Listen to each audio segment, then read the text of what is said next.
Ladies and gentlemen, welcome to a very special episode of On Liberty. It's not just special because your host today is Simon Cowan rather than Salvatore Barbones, but we are here again in the CIS budget bunker, here to give you our take on this year's spending disaster.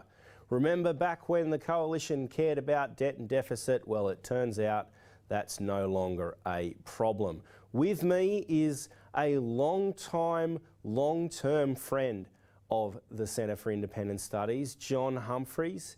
He has done just about everything you can think of. He's been a philanthropist, he's travelled the world, he's an economist, he's a fiscal expert, and he is here to talk about tax, debt, deficits, and why you should care about the fact that the government is spending more money than it ever has in the history of its existence. John, thank you very much for joining me here in the CIS budget bunker. Yeah, g'day Simon, good to be here. To be talking about this budget, as you know, perhaps alone, the CIS is one of the lone voices here in terms of fiscal responsibility these days. Just give me your highlights, lowlights. What's your sort of 30-second take on the budget here? It is, I mean, to segue already, it is quite remarkable how the debate shifted. There used to be one side of the discussion that were fiscal conservatives, and now, like you, I'm feeling kind of lonely on that side of the argument these days. The takeaway, most of the decrease in the quality of the budget, the deterioration in the budget balance, is being caused by spending. There's a few tax issues, but I find they've been disappointing in their meekness. You probably know this, there's only really two tax policies to talk of in this budget. And one is to extend the low and middle income tax offset, LMITO. And the other is to extend the instant asset write-off. They're both kind of wonkish, and they allow the government to say they've got tax cuts in there. There's a couple of problems with this. One is they're both only extended for 1 year. Just before we go down into the detail of these tax changes, I just want to give some headline figures here. We know that, for example, the budget balance, because the economy has bounced back so well, has improved by more than $100 billion. The government, however, has taken that $100 billion windfall and distributed it in terms of spending and these tax cuts. Now, the tax cuts, amounting to some $30 billion odd are temporary. The spending increases, of course, are permanent. What's your sense of that, shift? The government's had a massive windfall here. It could have taken the opportunity to try and move the budget back to some sort of normality. Instead, it's basically gone hell for leather on spending.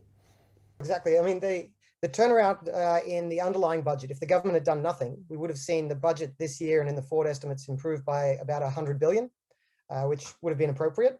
Instead, we're seeing the budget get worse by $20 billion. So they've managed to take all of that good luck and spend it all. And then as they spend it, permanent increases to the size of government and the few token tax cuts they give us, firstly, they're low quality tax cuts. And secondly, they're temporary. So we don't even get to keep them. So yeah, it's a government priming it's a budget priming for a bigger government. It's locking in bigger government for the future as well. The government, to give them credit, if that is what we're going to do here in the CIS budget bunker, and we're not good at giving credit, that's not really what we like to do for governments here at the CIS. But if we were to give them credit, their response would be, we're suffering from COVID, we're still in the middle of the pandemic. The measures that they've taken so far have brought the economy back the way that it has. These measures are necessary and appropriate to keep the economy growing and going in the future. How would you respond to something like that? There isn't a problem with having a deficit at this point of the electoral cycle. The issue isn't whether people seem to get caught up on whether the word is deficit or surplus. That's not a magic line that you cross over there. A moderate deficit and a slight increase in debt wouldn't be the issue here. They kind of make sense during COVID for reasons of automatic stabilizers. Automatic stabilizers, meaning when people lose jobs, they pay less tax. When people take more welfare, that costs the government more. So you expect that to happen. And the JobKeeper program, which could be seen as a kind of government compensation for the fact that they shut down a bunch of businesses.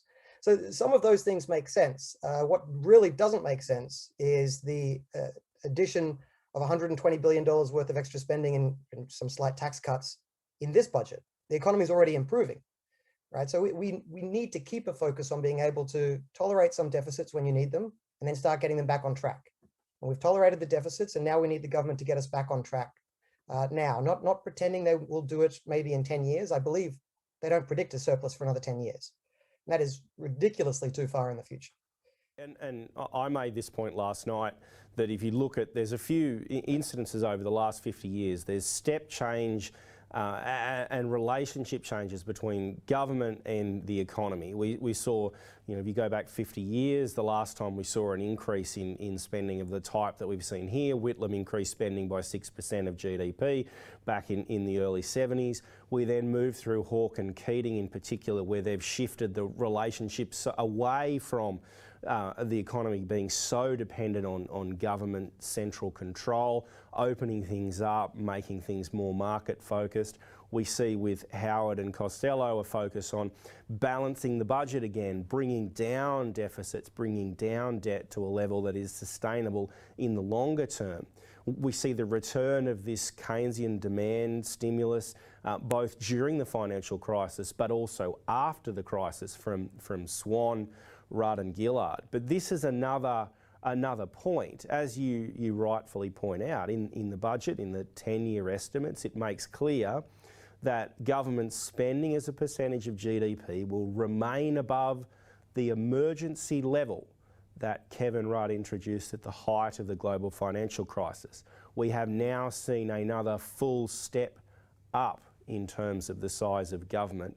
Do you think that that's something that the ordinary person knows about, cares about, and is that something they should care about?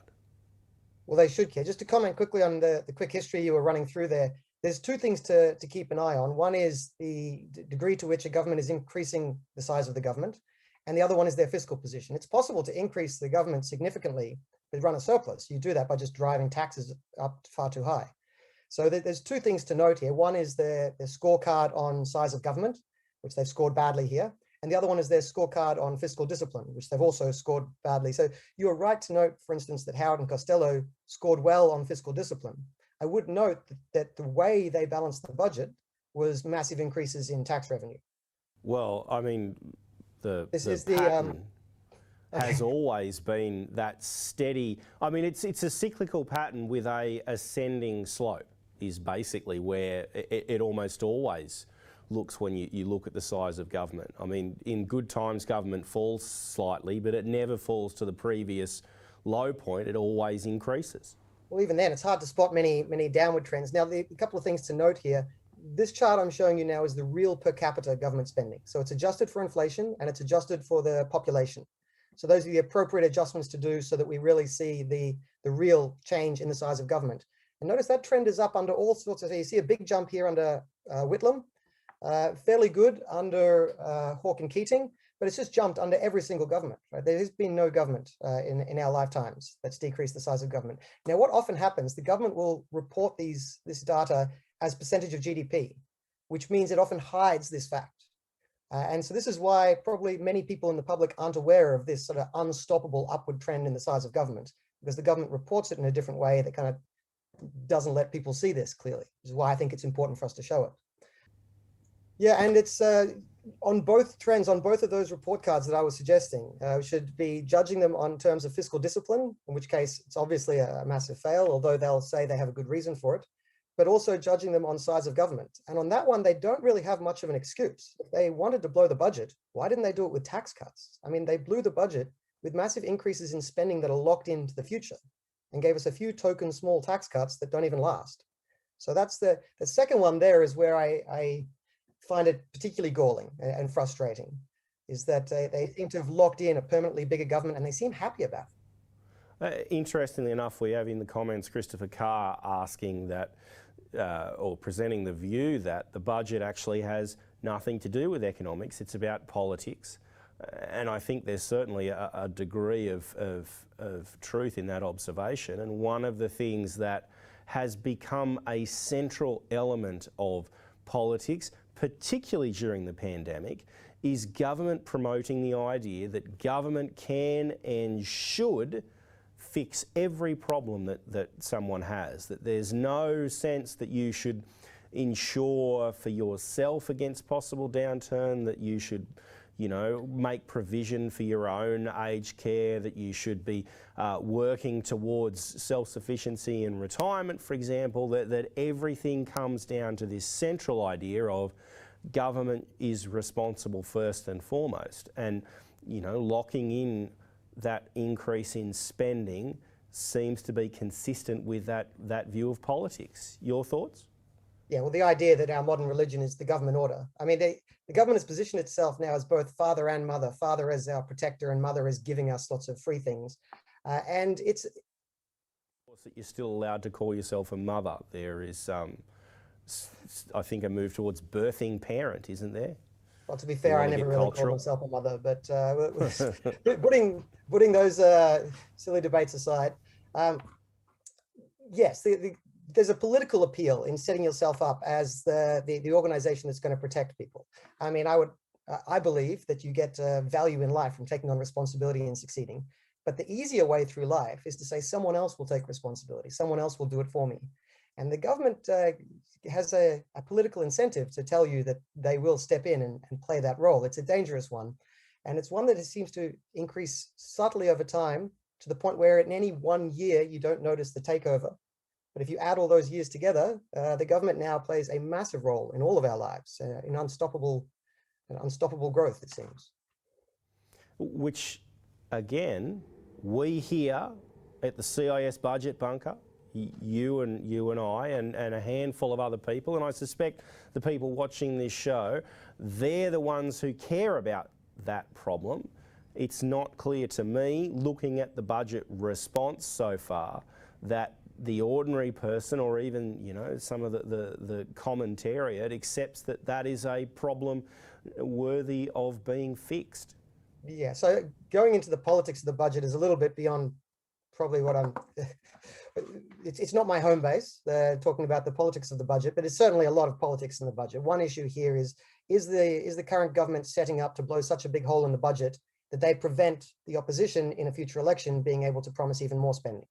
So that's been a commonly... What Rudd and Gillard did back in 2012. Yeah, so I mean, that's an understandable political approach. It's not something that from a macroeconomic or fiscal perspective you'd want to encourage. Another thing on the politics of the budget, historically, Australia has had what I would consider quite a healthy political preference for surpluses. It's been a vote-winning issue through most of the last, say, 20 or 30 years to say that you will balance the budget, bring it into surplus, pay down debt. And because that's been a winning political issue, it's kind of, the politics has forced politicians to behave better than they might have. One of the things that really worries me about this budget is it seems like it's now an admission, both sides of politics are gleefully saying that we're over the age of surpluses, that they don't see a political gain in being fiscally responsible anymore. And once that's not a political gain, once that's not in play, I can't see what's going to give them their discipline back. I mean, the government will say, don't worry, just give us a few years. We promise we'll be disciplined in the future. I mean, everyone's kind of heard that line before.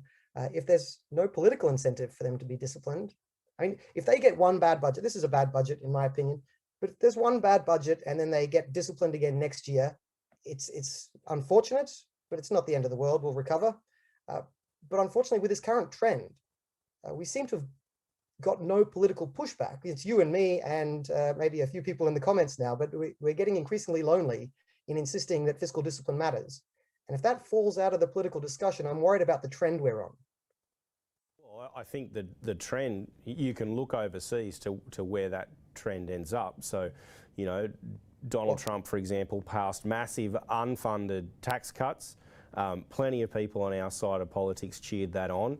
We then saw a change in administration. Biden's promised a $1.6 trillion stimulus. That itself was basically, as soon as that was passed, it was considered not enough. There's rumours of a $2.3 trillion additional stimulus on top of that. I mean, you know, they're talking about budget deficits larger than the size of Australia's whole economy. and no one anywhere in US politics has any real sense of budget discipline. I mean, Paul Ryan's 5 years out the door basically now, and the only thing that we see in terms of anything that looks like discipline in America is this idea that you can print as much money as you want and that deficits don't matter at all. Yes, I mean, Australia went into this in a relatively good fiscal position. We've been saying that for a while. The reason I think we went into it with a relatively good fiscal position is that we had this leftover ideas that there's political benefit from balancing the budget. And to look at where you go without that, you just, as you say, look at America, but also around Europe. I mean, there's plenty of countries have a head start on us in the race to blow up their fiscal position. But if we start chasing them, I can't see how that ends well. And as you mentioned before, I mean, the risks involved in this, I think part of the problem is the risks involved with ever escalating debt. And then, as you say, the potential to monetize that debt. The risks involved, it's a low risk of a massive disaster. And every year that disaster doesn't happen, it seems to me that it's lulling people into a false sense of security. They go, oh, okay, well, 50% debt is 50% of GDP, doesn't matter. You can push it to 70, you can push it to 90. And as every time you get away with it, it seems the attitude is more and more, well, we can just push it further. But of course, you can't push it forever. The end of that point is a crisis, and it's very hard to see the crisis coming. That's why you want to stay well away from it.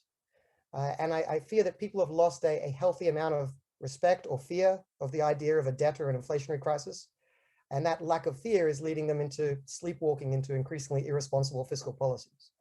And one of the things the CIS has been firm on for 40 years is the difficulties involved in restoring economic discipline, restoring economic conditions once there is a crisis. You're listening, of course, and watching On Liberty here. I'm with John Humphreys and I'm Simon Cowan, not Salvatore Barbones, but Salvatore will be back soon. Let's get into some of the detail now. I really want to talk tax. That's not a statement that you'll hear a lot of people say, but I want to talk about some of the details of tax. Now, one of the things we talked about earlier was the fact that the spending was permanent, the tax increases are temporary. The problem is not, of course, just that the tax reductions are temporary. It's that it comes in the form of this low and medium income tax offset that is itself so poorly designed. John, you've done a lot of work on this area. Can you just give us a sense of, firstly, what Lamito or the Lamington is, and then talk to us about why, despite being a $1,000 tax reduction, it's actually not a good policy? Yeah, absolutely. So, I mean, just to reiterate that meta issue you make there was one of the complaints about this budget is that they just are running too big a deficit when they don't need to. But the other issue, which I'd like to bring home, it's a separate issue, just as important, is that if you're going to run a deficit, what's the reason? And as you say, their reason is that they're just blowing more money than God on new spending projects that last forever. If they Row in the comments says it's nothing but a monumental exercise in vote buying. Well, unfortunately, and this is my point, the deficit is vote buying, but you could get a deficit two different ways. So we have to judge this budget twice. One is the deficit's too big, true. Secondly, what policies did they put in place to get that deficit? If it was permanent tax cuts, that would actually end up at least being a productivity measure that would help the economy long run. So my big lament here is the government spent the deficit's too big, but my bigger lament is the way they've done it. And they've done it through mostly spending increases. And as you say, even the tax cuts they've given, there's three parts to this story. The first part is they're temporary. It's 1 year. It's a total missed opportunity to lock in some more permanent tax cuts. The opportunity to bring forward stage 3 of the tax cuts. They've chosen not to. This is the second budget in a row they've chosen not to. Let us know in the comments if you think there is any prospect that those stage 3 tax cuts will actually happen. I remain deeply sceptical. Your thoughts, John? Yes, I think it's going to become a political football, and then the government hasn't shown any backbone at engaging in tough economic arguments. So once Labor pushes them, I imagine they will fall over quite quickly. But anyway, so onto the other second tax point that you mentioned earlier. They're only around for 1 year. The second problem, the low and medium income tax offset is almost the perfectly bad tax cut. It's the worst designed form of tax reform. It's not even tax reform. It doesn't deserve that title that I've ever actually seen. It is, you run the numbers with the Lamito, and it actually doesn't create any efficiency improvement in the economy.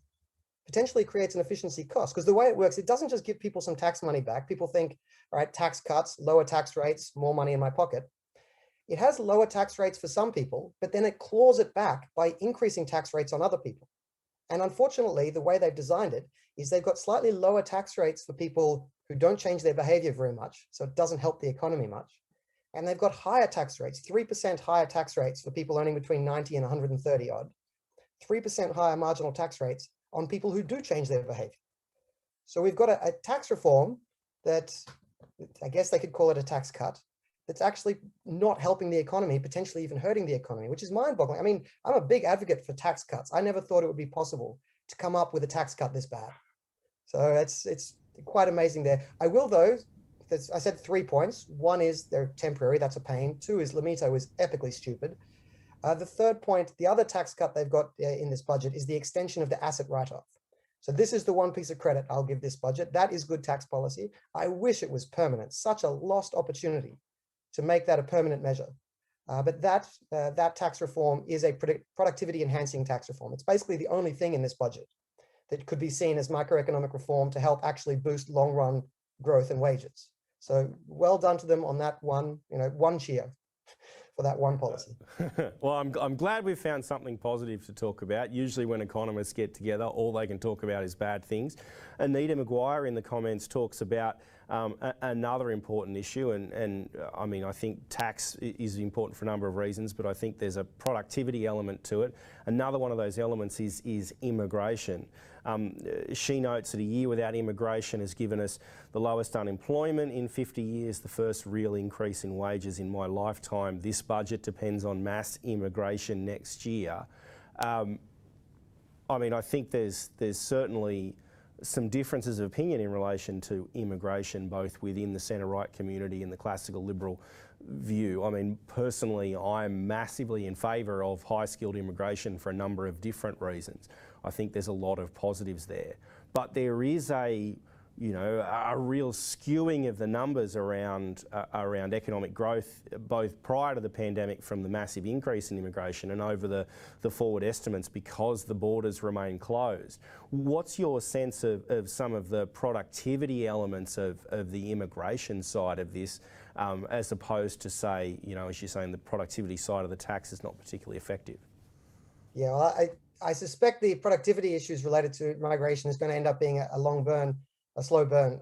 One issue on that comment, my reading of the numbers, and I'm happy to be corrected, is that we haven't seen particularly strong wages growth for the last couple of years. I believe we've had negative real wages growth. I'm not blaming that on, I'm not saying that's due to the lack of migration. I don't know if that's a correct claim. And I think we've got estimates of 1.5% wages growth for this financial. Across the forward estimates is that wage growth remains at its peak is basically 2.25 in nominal terms. I think that's so quite a relatively low level of wage growth. And I'm interested in your take on this. One of the more well-known economic maxims is the relationship between inflation and unemployment. What we have seen, I think, in recent years is some deterioration in that relationship. We've seen, extremely low inflation. We've seen fairly low economic growth. But we haven't seen a significant pickup in employment or wages. Is this budget the kind of thing that might get real wage growth going again, or is there a different set of factors at play here? Well, several things to unpack there. You're referring to of course, the Phillips curve, the relationship between unemployment and inflation. I think it's fair to say the Phillips curve is now correctly understood as a short-term phenomenon. So that's, I think it is understandable why we'd have low inflation and low unemployment at the same time. I don't think that's inexplicable. The issue, though, this raises, the fun segue here, is the issue of wage growth. The government is saying they need to have this massive deficit to try and boost economic growth and to drive up wages. That's part of their claim. Below 5%. Now, unemployment was with a number with a 4 in front of it in 2008, but prior to that, it was basically the 70s, wasn't it, before we had unemployment with a 4? I don't begrudge them the goal. I mean, I think we should have a goal for lower unemployment, go below 5, go below 4. But the issue is, and this frustrates the hell out of me, the issue of unemployment is a microeconomic issue. The structure of the economy determines the sustainable or the long run level of unemployment. No amount of fiscal policy can have a long run influence. And that's part of the frustration of this debate. Fiscal policy is inherently a short-term policy. That doesn't mean it's not useful sometimes. Sometimes you should use it, great. But it's not a long run policy. You cannot create sustainable economic growth through fiscal policy. It's absurd. I mean, sustainable economic growth only comes from productivity enhancements. And you can't macroeconomics your way into productivity enhancements, which is why the microeconomic reform that actually makes businesses more productive, people more innovative, that's the key to future economic growth. And that's what will then drive up wages growth and drive down unemployment. So that microeconomic reform is nearly entirely missing from this budget. This budget is nearly entirely a macroeconomic document, with the one exception being that the instant asset write-off for companies. That's a good piece of macroeconomic reform, unfortunately only 1 year. But everything else about this budget is just saying, trust us, we're just pump priming the economy. And there is a difference between stimulus and economic growth. You can't get long-term economic growth out of fiscal stimulus. So this is a constant frustration of mine with the discussion of the budget. And you often get, I think it's because macroeconomics is easier for journalists to understand. So they believe all of economics is macroeconomics. And they miss the discussion about how to drive productivity, which is very lamentable, because we're not going to get wage growth really happening again until we start having a discussion about productivity. And that's very much missing at the moment. And so we're rapidly approaching our end of our time here, but I do want to just push you on some of the things that you think would have been better to kickstart some of that productivity improvement. I mean, it seems to me that what the government announces every time is the same jobs package. It's money for apprenticeships. It's the same 15 infrastructure projects that get announced again and again and again. We see the what used to be the Labor approach to these things, which is quote unquote investing in things like education and healthcare. But what should they have done if they wanted to boost productivity? You're quite right about most of these jobs packages. For the large part, these jobs packages have either not been shown to work or been shown not to work. Either way, I suspect they're passed because they're a way for a government to say, look, we're trying. And they can point to a project that's quite easy for people to see with a big dollar sign on it. And so it's got political cachet, I guess. But in terms of actual productivity reform, I already mentioned now twice, I'll mention it a third time. If they'd made that instant asset write-off, if they'd made that permanent policy, that would have been good microeconomic reform that would have enhanced productivity long run. That would have improved the way our company tax system works. So that would have been great. Flattening the mess of marginal income taxes. I said before, I lamented the Lamito as being a ridiculous policy. I will, if I can accept your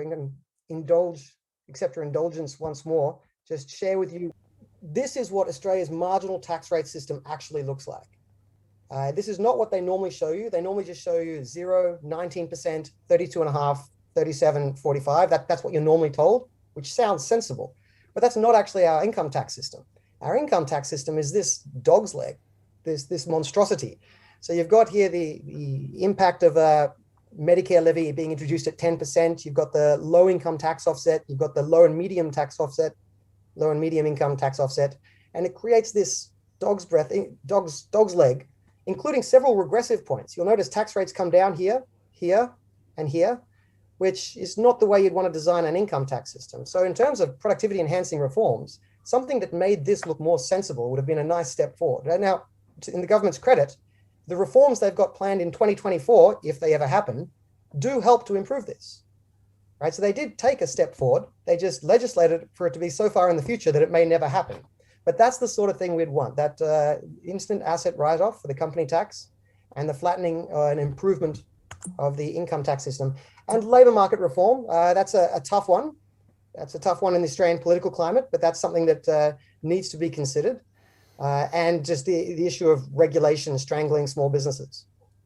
Excellent. Look, we're about to wrap up here. What I guess I really want to do, just as a sort of very final thought here, is let's get some predictions from you that we can hold against you forever.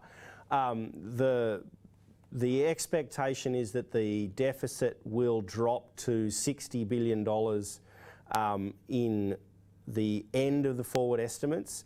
Do you think that's going to, the actual deficit will be higher or lower than that figure? So many variables, and you're trying to put me on the hook here. I'm trying to put you on the hook. Higher or lower? I suspect the parameters will improve that number, and then however it's improved, like the economy will improve that number, and however much it's improved, the government will then step in and waste. So I'm just going to stick with about that. I would say deficits of, let's say, roughly 2 to 3% of GDP for the foreseeable future. So that's roughly my prediction there. Okay. By the way, I know you're trying to wrap up, and I should let you if I was polite, but can I just make one other comment about what's happening with this budget that I think is sure thing. worth commenting on every year a budget comes out. As you would know, and many of your listeners would too, we have a progressive income tax system that creates bracket creep. Bracket creep is a natural every year secret tax increase that the government gets away from because they don't have to legislate it. You just fall into a higher tax bracket and you end up paying more tax. So estimates from bracket creep from this budget over the next 3 years is somewhere about $50 billion. So the government is getting the benefit of a $50 billion tax cut, giving us back like 10 or 20 billion of temporary tax, a 50 billion tax increase they're having, giving us back 10 or 20 billion worth of small tax cuts that are temporary and asking us to be happy about it. I mean, people should be outraged by the size of that bracket creep happening every year. Let me tell you, here in the CIS budget bunker, we are perpetually outraged by the level of taxation, and the CIS has been one of the strongest organisations in the country leading the fight against bracket creep. You've only got to look at the work that Robert Carling and others have done in this area. Look, John, thank you so much for your time today. I appreciate having the opportunity to bring you here into the budget bunker with us and our audience. As I said, the next On Liberty, Salvatore will be back to give you more of his excellent opinions, probably not on the budget, but you never know. And we will sign off here from the Centre for Independent Studies Budget Bunker until next year's budget. Thank you very much for joining us. Thank you, John, for your participation. Thank you all, and good afternoon.